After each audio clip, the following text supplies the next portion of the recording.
Hello, welcome to a new episode on our podcast. And today we're going to have a very interesting conversation with one of the leading Israeli tech entrepreneurs.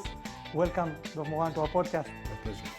So I want to introduce you, if it's okay, and you'll tell me if I need to add something or change something. You'll be... Well, telling you the truth, I hate when people introduce me, because usually they tell part of the truth. It's always bad, yeah. And but if you want, go ahead.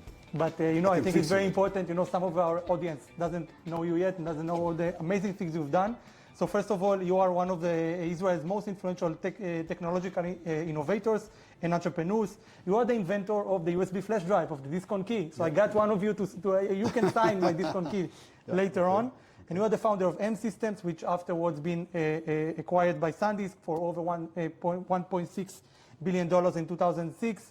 He had fundamentally changed how the world stores and transfers data, but beyond this iconic invention, Moran's entrepreneurial journey spans over 4 decades, during which accumulated more than 40 patents and continues to shape Israel's technological landscape towards growth ventures. The VC fund he manages that focuses on deep technological investments. So You read very nice. it was good. I did a good job. The reading was good, yeah. I admit, yes.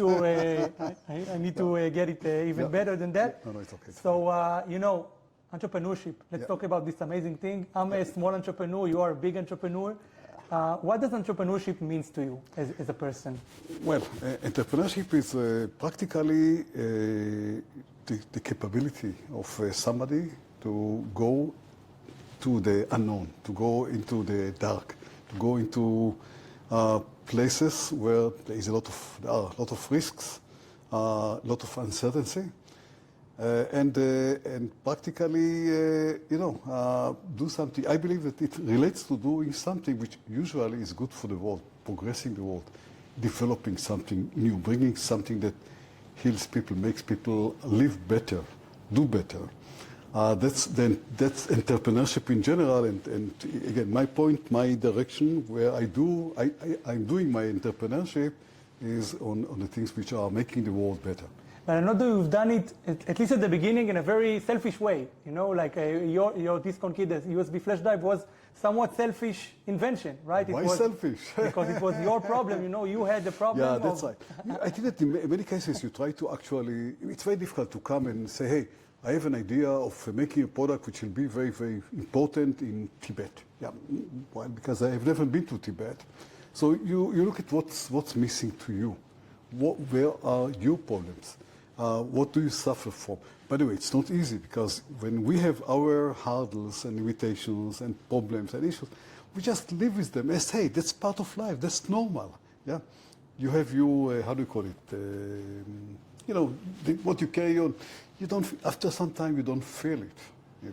But I think that part of the entrepreneurship is ask many, many questions of why, and ask again why, and ask again why, and look at everything, specifically the things that bother you, that are limiting you, that are not comfortable enough. I say, hey, actually, I can do it better. I can improve. I can do something to actually overcome the limitation. The idea of the USB flash drive came from my need. I wanted something that I can plug into computer, present, works perfectly, no software required. And I was lucky to come with the idea the first. But I'm 30 years old, so I remember floppy disks. I remember CDs. I used to have my Pentium 3 with the floppy disk of all the games I liked, And then came the CDs, which I remember also burning CDs. I had like 100 CDs. I used to burn them all the time. And then you came up with such an amazing thing, such an amazing innovation that changed, not just your life, but other people, millions and billions around the world. And billions. Still, can you just tell us the story of it? Because it was a very specific moment in life. You needed that fast software, storage design, and that's how you came up with it. I tell you the truth, I hate telling the story. I told it You're so many telling it times. so much, yeah. But I'll tell the story for one reason, and I want you to understand why I do tell it. The idea came, I had already my company, M Systems, and we dealt with flash data storage. We had products. We didn't have USB flash drive, not the USB stick, but other products. And one day I went, we were already public, a small company, but still public in NASDAQ. And one day we went to a conference of Israeli companies traded in NASDAQ. I was among the presenters. And as I used to do, I opened, it's a 1 o'clock flight, Tel Aviv to New York. So, get into a flight, I take my computer, notebook, I go through the presentation. And then I saw that I turned off the computer, which I didn't, and put it in my bag, under the seat, flying coach. But actually the computer just didn't shut down and consumed all the battery. Now you go from the airport to the place of the conference and you wait on the line, so it's your time. You get on the stage, ready to connect your computer and give your speech. Hey, nothing, it doesn't work. You may say, so why didn't you just speak without a presentation? Because it was a public company. You can't miss the numbers. There are lots of numbers. We have to talk about quarterly numbers and gross margins and EPS. And my English wasn't good enough to speak without presentation. So what do? And in my mind was, hey, I'm going to go back to Tel Aviv and tell my guy I didn't do the presentation because my computer.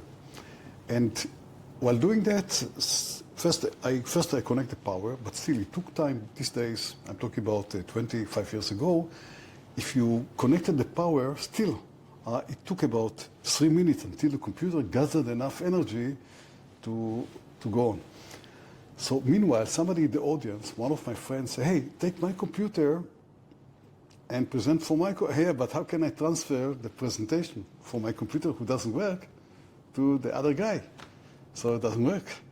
And then, oops, the computer comes on, I do the presentation, I finish it, big and then when I just disconnected the cables, I said, never in my life I will go again to a presentation without having a copy on my pocket.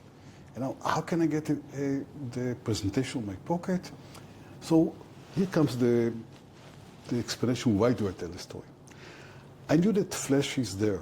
I knew what is flash. I knew that USB is going to come to the world. It wasn't obvious. These days, USB was just at the beginning. It was a standard that was just defined.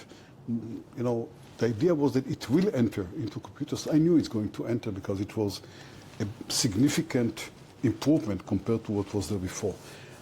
We knew how to make flash to appear like a hard drive. So actually, there are many dots, and there are many others I didn't mention, that you have to connect them to get into the idea. So my message is that in technology, it's not enough that you want to invent. It's not enough that you have great ideas. You do have to understand the technology behind and to be very familiar in the subject, the problems that you want to solve. So it's not enough to be a tech entrepreneur to understand the problem. You need to understand the solution as well. You have to have both sides. Yeah. One, to get the idea, and two, to be very familiar with the technologies that are related to what you want to solve. Yeah, and I want to ask you on that note, because I know that after the success with the USB flash drive, we've done many other entrepreneurship ventures, and we're going to speak about them the continue of this podcast. How do you do the other time, the second time, the third time, the fifth time? Because sometimes as an entrepreneur, you think, okay, I had this one success, I've done it very well, I can't do it, I can't invent it again. USB flash drive wasn't my first idea. I had many ideas before. Some of them were bad. Most of them were bad. You try, it doesn't work, you move to the next one. Some of them were good, but maybe that didn't have the magnitude of order of the USB flash drive. And actually, even the USB flash drive is very visible because everybody, it's billions, it's not billions, it's billions of people in the world did have USB flash drive. Actually, when we produced them, before I was acquired, we were manufacturing 7 units per second, just to get you a feeling for how big the market, the needs were.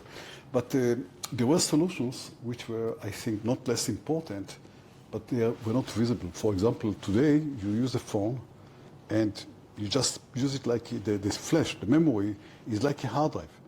You just store whatever you want to store, whether this is documents or pictures or contacts, whatever.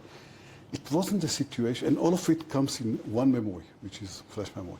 It wasn't obvious at 20-something years ago that that's the way phones are going to work. Actually, there were two standards, and Intel was pushing very hard toward another direction. Intel was very strong these days.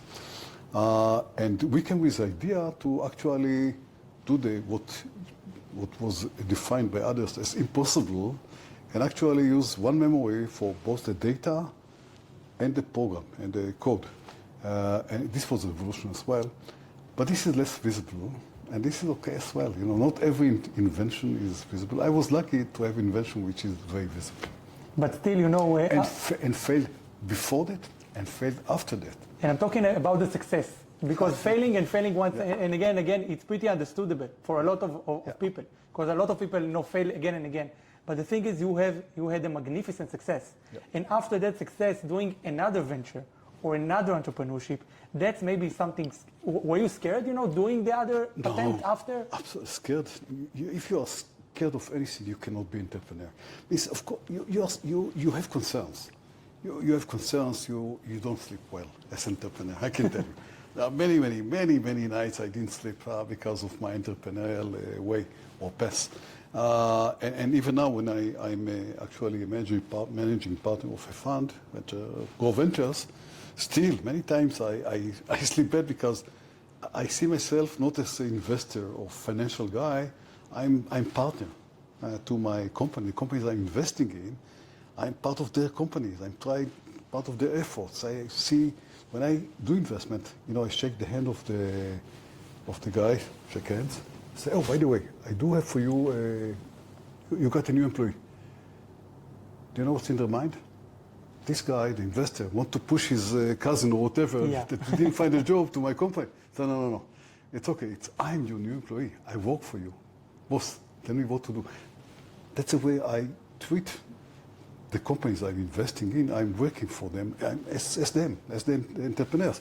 So yeah, there are many concerns. There are many nights with no sleep, but eventually, you go there because the desire is to create something new, to bring something great to the world, to make life of many people better. And if you have this, you do the first success, and you don't say, hey, I did it. It's okay. It's fine. Finished. I can go home. I can go to an island. I can buy a yacht or an island or whatever. Yeah. You continue because, okay, that's one mission. It's a V. Yeah. Let's do the next one. Yeah. Amazing. This is the entrepreneur life. You always need to have that next V. And I'm continuing. I didn't finish. I don't see myself currently as somebody who arrived to the peak of his life. I'm just increasing in my activities and magnitude of things which I'm doing. So it's a lot depends on how do you see your life? Do you live your life just to make money? Just to become the richer guy in the world? Just to live a very convenient life? The answer is absolutely no. In my view, many other people do have their views. I don't argue with them. And just mentioned Grow Ventures, your VC, in which that you help other entrepreneurs and other inventors create their own solutions to problems around the world. Sometimes that no one even thought of. They come up with that, and you have the privilege to help them, take them along the way like you did, which is, I feel that a lot of young entrepreneurs have this problem of understanding how to apply themselves, how to understand if they have a good idea, how to understand if they have something that is worth, this VC worth, that if they come to you or they come to other VC, they will actually be able to magnitude their idea. So can you tell me in a nutshell, what does a good entrepreneur needs to be for a good idea, for a good investment by a VC? To draw his attention or get his investment. Yeah. I'll begin with something which is a bit before that. I think that in general, entrepreneurship can be a lot of things. And by the way, entrepreneurship is even, the courage to approach a a girl in the class and say, would you like to be my friend? Hey, it's not simple. I didn't have this courage when I was young. But that's entrepreneurship as well. Now, you can open a falafel store here in Dubai. That's entrepreneurship. Hey, you came with a new idea, concept. Maybe there are already too many of them, but still. So if I talk about entrepreneurship, which is really meaningful, it's in the field of technology. Because technology is making the progress of this world and make it better in many, many ways. To do that, you need to learn. So that's the reason I said I want to begin before becoming it. Go to learn. Go and maybe send your children or go yourself and learn physics or biotech, sciences, whatever sciences, or electrical engineering or computer science and chemistry. And basically you have to, you really have to understand in order to come with a real technology breakthrough. So that begins there. Then, okay, you studied, you went to work somewhere, you gathered the data, you have an idea, you want to raise money from a VC. Money exists. There is a lot of money ready at VCs and angels for good entrepreneurs and good ideas. But you have to be highly prepared. You have to come with a team. Usually VCs don't invest in single entrepreneur. And the rule is a good rule. The chances of single entrepreneur to succeed are much, much, much, much lower compared to a team. The fact that he comes with a team shows that he knows how to gather people and how to make them go with him. You can see the quality of his people. And you can see the quality of his people, and you can see whether it's balanced, or maybe he took with him 4 engineers, and now there are 5 engineers with idea. Say, oh, yeah, who is going to sell it? So you have to come with a team. And you have to come with something which is really big. If you come with something that, hey, if you take the whole world, you will generate revenues of $40 million a year, okay, maybe it's nice business for you, maybe and some angel can give you some money, and she gives you $2 million, you make 6, you'll be happy. VCs don't like this business where they put $2 million and that which becomes 6. They want to see the companies who can generate for them $100 million. At least. So, and you have to come with a very, very good plan. You have to come with a good understanding of the market, the competition, yeah, with perfect presentation. And I do see many, many presentations. We do see a lot. We do see in a year about 1,500 presentations. Majority of them, they're not good. They're not good enough. It means that maybe they're good in the eyes of the one who prepared them. But it's not enough if you make a very nice presentation and your mother-in-law says, wow, what a nice idea. Nah, come on. You go to professionals, you have to be professional. And the meaning is that it has to be perfect the way it looks. It has to include all the ingredients, which is the team, the idea, or the problem, the solution. The patents, try to file patents, if it's technology, yeah. If it's not technology, it's a different story, of course. The competition, the plan, the go-to market, the expected P&L. You have to be really shrewd in being very comfortable with all this stuff. I have an amazing partner, Leo Handelsman. He's one of the founders of a large Israeli company called Solar Edge, which did well. When he was there, he came to us 4 years ago. He does less well.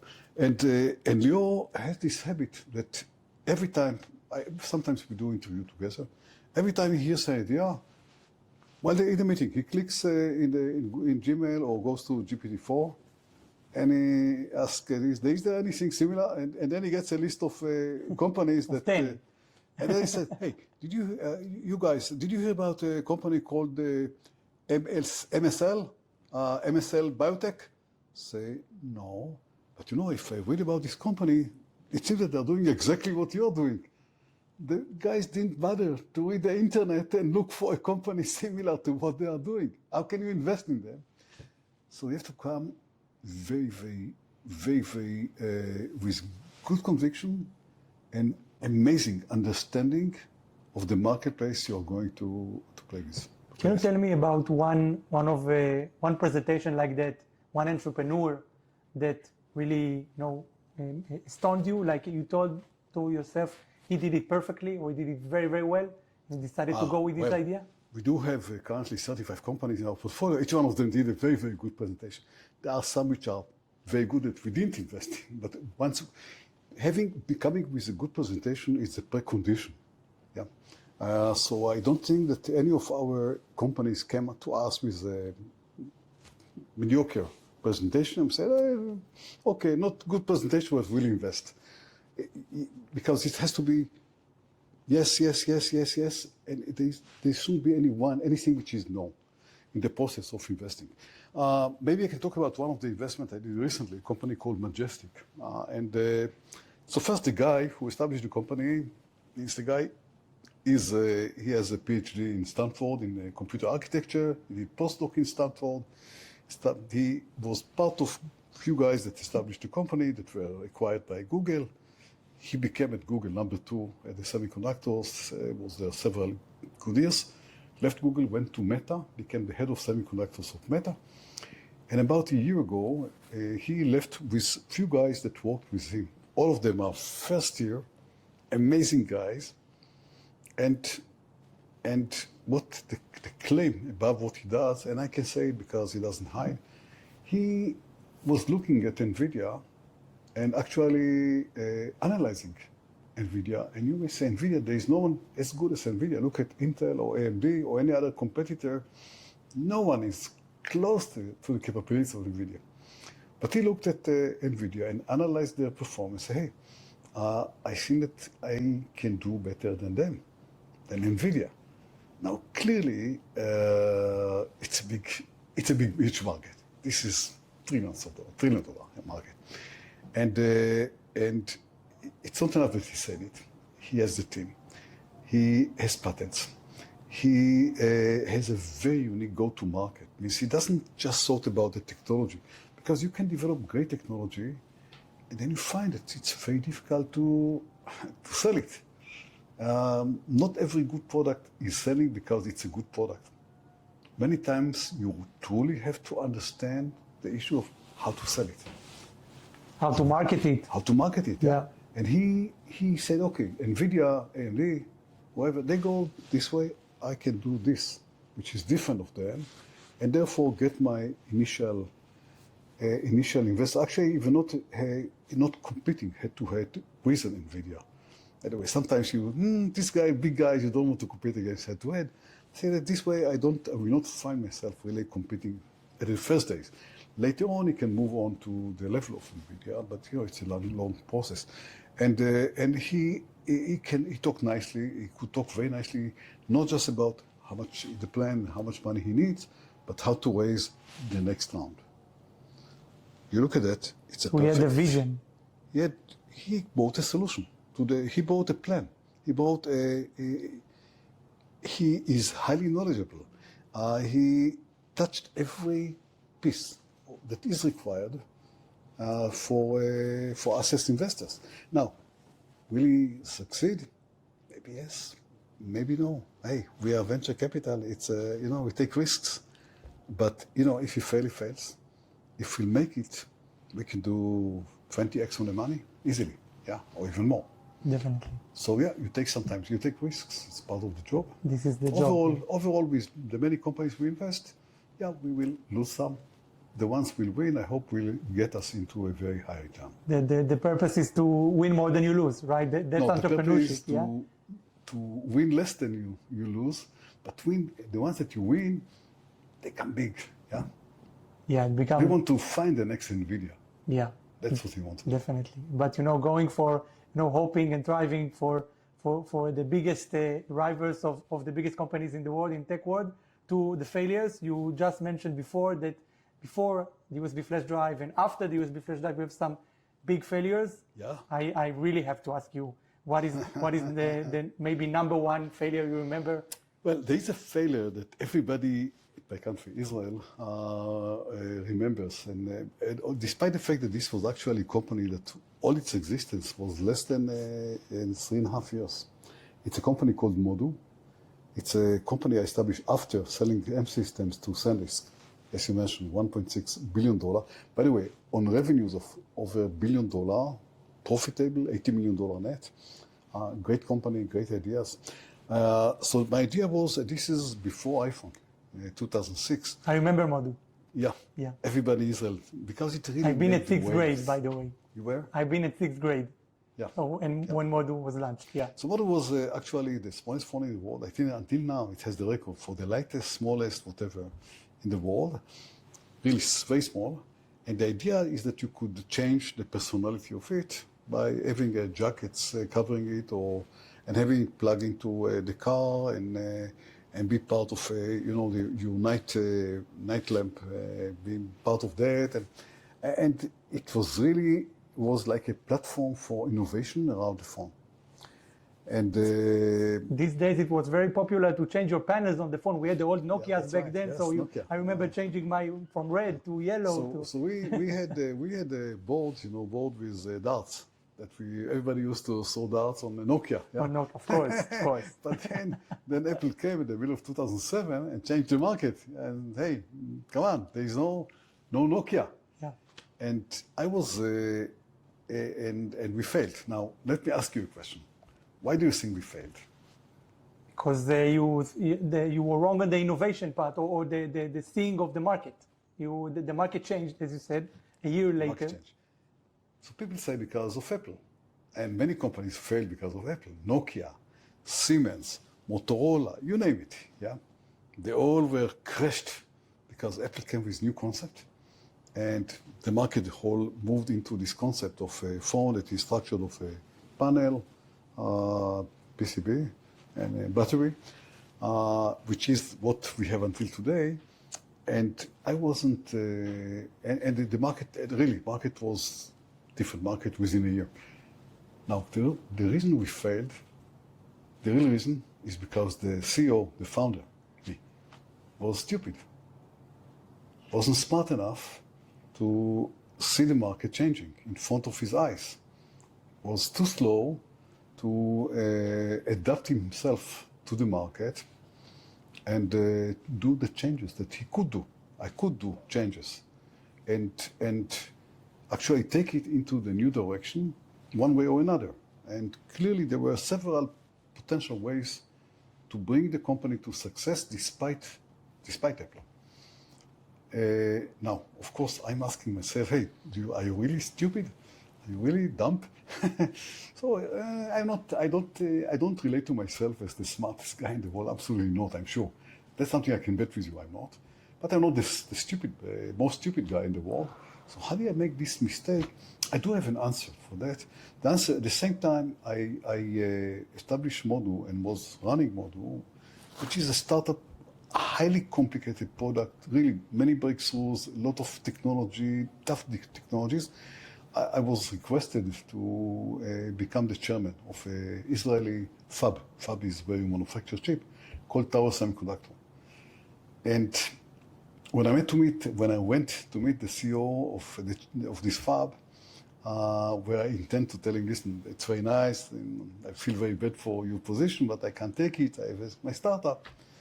He said, listen, if you don't join, if no one joins, and no one wants to join, because he was so close to bankruptcy, then we'll have to terminate within short time. And all the city in the north part of Israel, Migdal HaEmek, it's a small village in Israel, 40,000 people living there. It's going to be unemployed. Say, come on, should I take on my responsibility that the whole city became unemployed? So I said, okay, I'll come. And I became chairman. And I had two huge missions because Tower were really disaster, so close to bankruptcy. No money, negative gross margin, everything was just bad, nothing positive really. And I had Modu with the difficulties we had there at the same time, and I succeeded in one. Tower, I made the turnaround. Great company, has value of many billions of dollars, and Modu failed, unfortunately. Although each one of we return some of the money back to the investors, and each investor got his whatever he needed to get. So I think that none of them really lost significantly. But still, it was a failure. It's a very famous failure.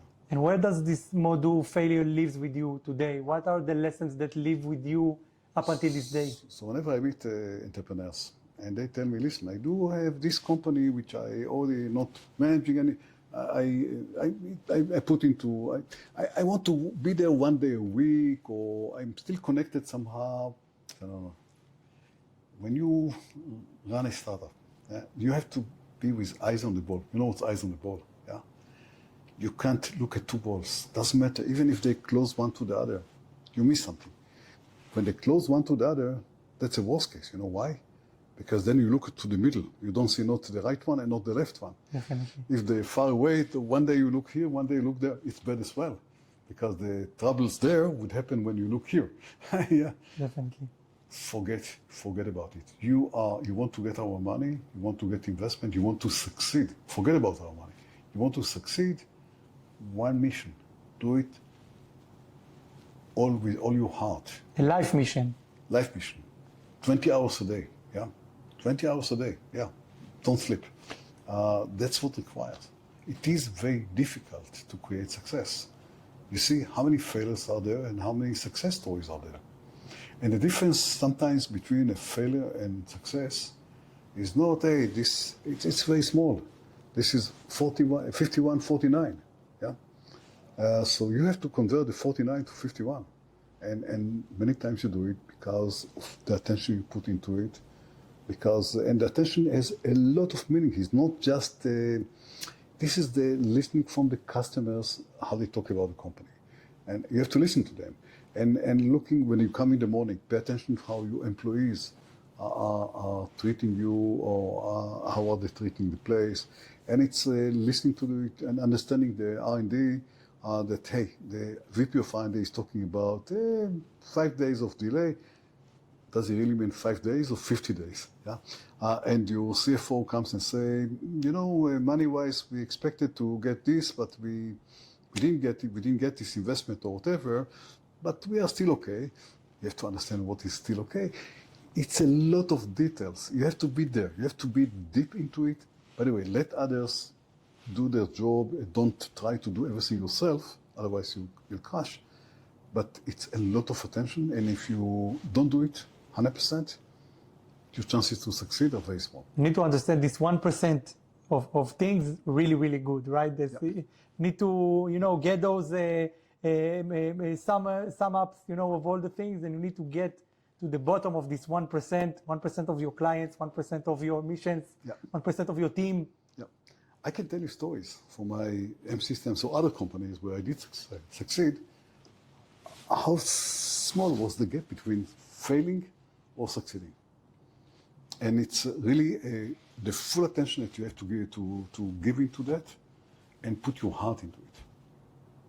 And it's sometimes, when you look back at things, at entrepreneur ventures like you did, maybe some others, with your VC, and you see those small gaps, those big things, those small things, there's 2% between 49 and 51. Yeah. What is the best advice or tip or idea you can give to a young entrepreneur sitting in the other side of the screen right now, wants to turn things around? So the most important lesson is be focused. Yeah. But there are a lot of things. It's if it would be only one message that, hey, everybody would be successful. But clearly build a great team. You have to build a team. One thing about this guy, Ofer, the founder of Majestic. So we gave him first investment was $10 million. We did the investment together with Lux. Lux is a very known, very good fund in the States. And now, strangely, so what will he do with the $10 million? $10 million, by the way, in semiconductors is far away of being enough. You have to really put a lot of money. So what would he do with the first $10 million? Do you know what he's doing with the first $10 million? What? He's building a team. He goes and pick the best people he can pick anywhere, in Israel, in the States, in Silicon Valley. he has a very clear picture of what kind of people he wants. Most of his time is interviewing those people, picking the right ones, and talk about the structure, the culture, and making them a team. And team is super important. Finally, people first. What your success will be it depends a lot on people and yourself as an entrepreneur, but you know, the people around you. Reminds you of the Blues Brothers, you know, they've been going around, they want to put the band back together, you know, so that's what he's doing. He's traveling, looking for the best band, the best bass guitar, the best drummer. Yeah. Amazing. So that's a very interesting thing to say. And you know, talked about Israel. Israel is obviously known for being a startup nation, a place where startups is growing and evolving all over the world and changing the world. And here in the UAE, they are building their tech innovation nation, and they're doing amazing things. And they want to learn from Israel, from what they are doing. So can you tell us, what do you think makes Israel such a great startup nation? So first thing I would like to tell you, and I hope that I don't disappoint you, I think that we can learn a lot from them. Yeah. And you see things that they are doing. This is unbelievable, right? This place where Dubai is amazing. In a very short time, and a lot of work, a lot of determination. So yes, we can learn from them a lot. I think that what can be learned from Israel is first the technology driven. The people in Israel push their children to go and study and become engineers or programmers or go to science. And I think that this is important. That the beginning is in education. If you don't educate children to ask why, you will not succeed. You need to teach them to ask why. By the way, I wrote a book. I wrote several books. One of them is a children's book. It's the name in Hebrew is Abba Lama, Grandpa Why. Yeah. So it's like the Grandpa Why asks his grandchildren to every time they meet to ask him a why question. Yeah. And the idea is, you have to educate your children or grandchildren to ask why, not ask only once. Ask many times. It means I ask you, why do you wear gray? You can say, I like gray. Okay, now my next question will be, so why do you like gray? Okay? So it will match the couch. Oh, that's a great answer. That's right, yeah. So you have to, and that's something that has to be in the mind. And by the way, that's a big difference between the American education and Chinese education. Chinese, clearly, I'm not opposing China, but I think that one of the benefits of the education in Israel, or in some parts of America, not all the parts, is that ask any question. In America, or Israel, ask any question. Any question is great. And then push the kids into science. Yeah.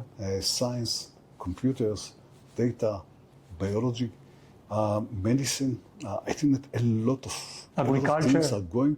Agriculture, smarter agriculture. Yeah. A lot of things are. I think that in the world of health, so many things needs to be changed. There is such a place for innovation. Again, we live our life, and we go to hospital and we die, and we think that hey, it's okay. No, it's not okay. Maybe it's not okay. Why do we have to go to hospital? Hospitals are the worst place to go to. By the way, there is a joke. I say, where most of the people die, they die in hospitals. So hospital is very dangerous. You better not go to hospital. It's a joke because people go to hospital because they need to go. But reality is, many people die in hospitals just because it's a very dangerous place because of germs. Germs, yeah. Definitely. And there must be other solutions. And someone or people or entrepreneurs or guys that learn biology and computers and AI will come with solutions which will finally resolve it. It's just a matter of dedication, understanding the problem, and being innovative, a word we didn't mention till now, which is very important, but being innovative to come with solutions. And asking why. Why, what? Why? No, we ask why and ask why. Yeah, and ask why. Why we have to do it? Yeah. Why it has to be like that? Why do we have to go to the hospital, and why the hospital cannot come to our home? Definitely. Definitely. And when we are speaking about Startup Nation, it's not just, innovative people that come with this idea, that they need something, they need a presentation on their pocket. It's their environment. It's the people around them. You just mentioned how people first and the team is one of the most important things you can have in a startup, but it's also the fact you can pick up the phone and ask somebody that already had his own exit, his own startup in a different field, and you can pick up the call and he speaks the same language like you. Sure. So how do you create this environment of success, of innovation in tech? So I think it's something that built over the years, and Israel, first many people in Israel are entrepreneurs because the parents were entrepreneurs. Because if they weren't entrepreneurs, they wouldn't get to Israel. But I think that over the years, this was developed, and once you go to one level, then you go to the next level, then you build it as layers, through the time. You can't just come and say, okay, guys, from now on, we are all going to be entrepreneurs, innovators. It won't work, but Israel succeeded to get into position that it worked very well, and I do hope very much that we will continue with the trend we had before of progress, entrepreneurship, innovation, peaceful life, part of it, Definitely. When people are busy with wars, they are not innovative. They are not. They're innovative, maybe in the wrong direction. We absolutely need to be in a position that we go back into peaceful life and go to a solution which will allow us to live well with our neighbors, every neighbor, nearby, far away, and that's one of the things I'm very much, not just very much pro. I see it as a mission of my life, and try to push very hard toward this direction. Because, talking about entrepreneurship or mission of life, making this world better, you cannot be somebody who makes this world better from one side and on the other side fight, be busy with hold the sword in the second hand, hold the sword in the other hand, trying to make the world better and hold the sword. Definitely, I resonate. I hear what you're saying, and I resonate with it so much because I feel that one of the reason I'm here in Dubai and seeing this whole magnificent thing that is being built here is the fact that UAE and Israel led a hand for peace, did this amazing Abraham Accords, and led to us being here today, talking about tech and business and solving problems and doing better in life. And on that note, you just said that we have a lot to learn from the UAE. I can definitely agree with that in many, many parts of life, including in entrepreneurship, because, looking at this amazing, Dubai skyline or the downtown Dubai, you see what entrepreneurship is, because I've talked here to people that grew up here, and they're only 30 or 40 years old. They remember it all as a sand, as dunes, and we're sitting in one of the most amazing downtowns in the world, I think. So what can Israel learn from the entrepreneurship side of the UAE, to your opinion? I would take the question to a little bit different place. I think that we can learn a lot from the relations with the UAE. I think that the peace with the Emirates is so important and so good and so fruitful, and opens doors to many opportunities. And I think that I hope that my country would learn, based on that the importance of these relations. I do believe that our neighbors, we look at this agreement and the results of this agreement and we say, hey, actually, these guys in Israel, they're not so bad. And there are many benefits of teaming with them and working together. I wish. I really hope that they will bring, as many other countries in this area want to contribute for peace in this area, and they've seen it as a hand to reach. Maybe they can change things on a different way. Then I definitely hope it will drive peace. I think everyone here wants to take the car, drive from Dubai to Tel Aviv and back. It's a long way. It's a long way, but maybe it can be a fun way. I don't know. Take the flight. We need to check that. I think it's a nice road trip, but maybe soon. And when you see all of that and all the innovation being made here in the UAE on the tech, environment.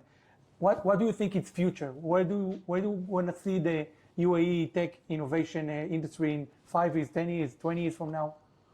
Well, I think that it's relatively new to them, and I think that they're doing the right stuff in putting a lot of attention into that, investing, learning what's going on, understanding issues, and we didn't finish innovation or entrepreneurship in tech. We're just at the beginning. Tech or advances are going to be, as I mentioned, by the way, a lot based on AI. AI is infrastructure. It's amazing infrastructure. It's like invention of the microprocessor or the PC or the internet or the phone. AI, I don't know what's behind it, yeah. But using AI, you will improve things which relate to construction and to health, of course. A lot of things that relate to health, to pharma, and materials, medicine, all sorts of materials, maybe better materials even to buy easily houses.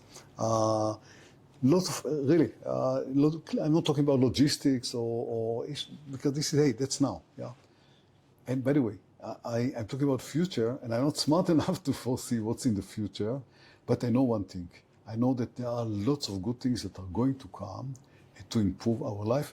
I do believe that UAE, because of their decision and great implementation to do that, they can play a very important role in this issue of making this world better. Let's talk a little bit about AI on that connection, because you mentioned it now, and I feel that you said about, you have the hard tech, the actual hardware, right, of things, and AI actually takes the word towards the soft tech, right? As you said, the SaaS. No. AI is hardware and software, by the way. We cannot do AI without hardware. Definitely. Yeah, but when you think about innovation in AI, it usually, apps with AI, or AI is helping. No, no, I'm talking about the infrastructure. For me, AI is, the processor that I mentioned, a company that does help a lot exploring new medicine using AI, a company that does a review of patients based on the full history, not just the latest, and a lot of parameters, and actually help or advise the physician of what's the right treatment. There are lots of things, yeah. Definitely, and so it's both of them, and it's not the hardware is here to stay, and it will grow and evolve because AI needs a lot of computing power, right? I'll give you an example of where I see it in software, but software hardware. There's a company that was established that we invested in called Enzymite. We did investment with Vinod Khosla, again, one of the great investors in the Valley. So Enzymite, the guy who established the company is a PhD. He finished his PhD at Weizmann Institute. It's a very, very strong, one of the best in Israel, yeah, one of the best in the world, scientific universities in the world. And his PhD was about how to create new enzymes in a much easier way. What he did, he actually, it's an enzyme. Enzyme is a material that takes material A and converts it to B. So he said, let's take material A, describe it. Let's take the enzyme, describe it, and let's take B, describe it. And now let me put into the computer all the enzymes and their activities. So enzyme X1 makes A convert to B. X2 convert C to D. X3 convert whatever E to F. Yeah.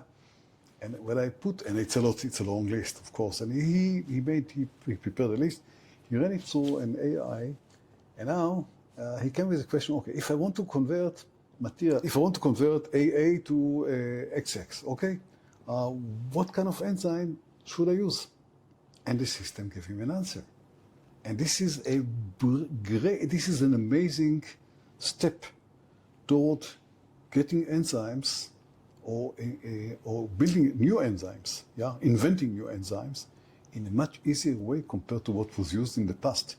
And now his plan is to become the king of enzyme. He wants a new enzyme. By the way, enzymes are used everywhere. industry of $1 trillion, not billions of dollars. You want a new enzyme? You tell us what you want to do. I'll get you the enzyme. Yeah.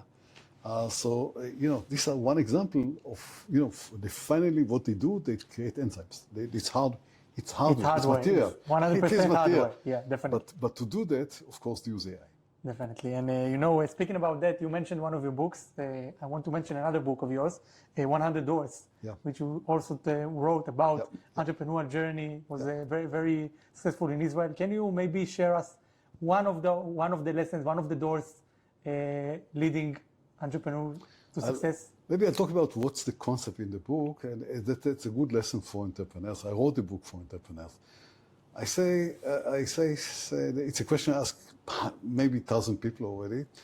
The question is, let's say that you are in a hall, and there are 100 doors in the hall, and all the doors, all of them are almost all of them are locked. Actually, every door by itself doesn't relate to other doors, has a 1% probability that you can open it, 99% locked, you can't open it, you can't go out from these doors. Now, clearly, if I ask you, what's your chances to get out of this hall? Well, the number is higher than 1, because if there would be only one door, the chance would be 1%.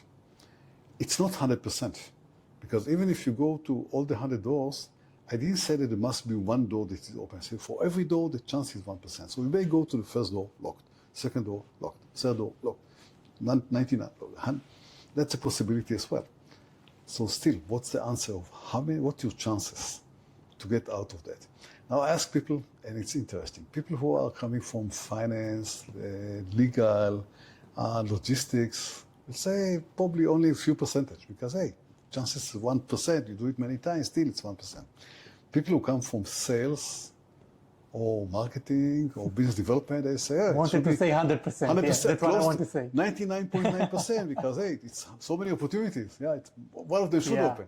Yeah. The answer, by the way, is in the book. Yeah. But the lesson here, and it's not 100%, of course, but the lesson is the more you walk, the more you try, the higher the chances are. If you go to only 5 doors, your chances are very low. They'll be actually less than 5%. You go to the 100 doors, it's not 100%. There's no 100%.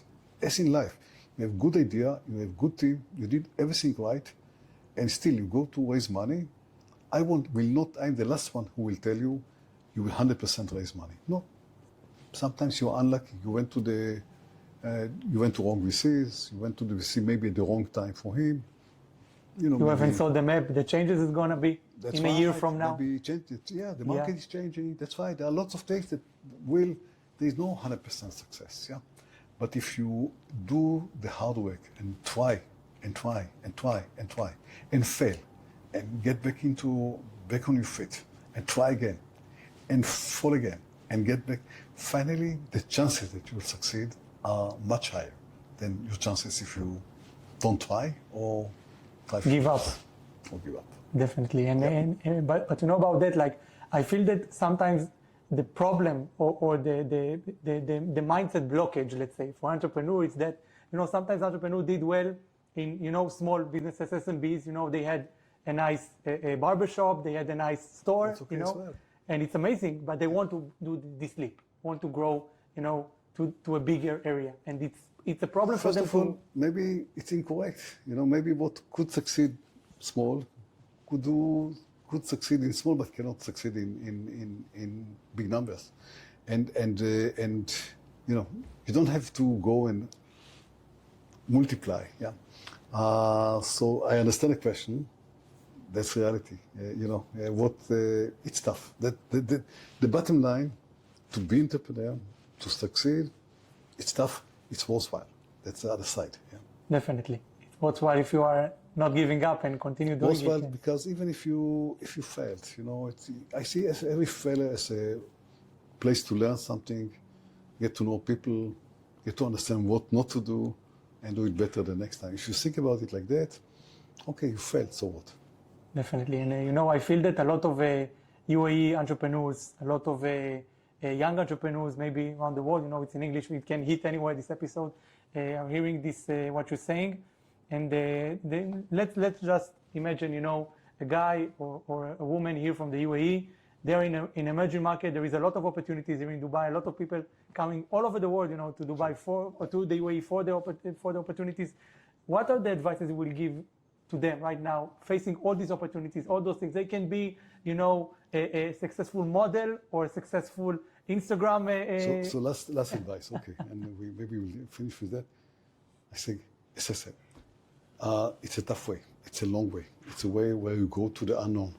You are going to hit many, many failures, many disappointments. Every day you get a slap. Yeah, you prepare amazing presentation. The guy that you went to, that you believe that he's the guy to invest, doesn't show up, or give you 20 minutes and say, no, not for me. It is very deep. First, if you are not structured for that, don't go there. Before you go there, ask yourself, is that really what I want to do?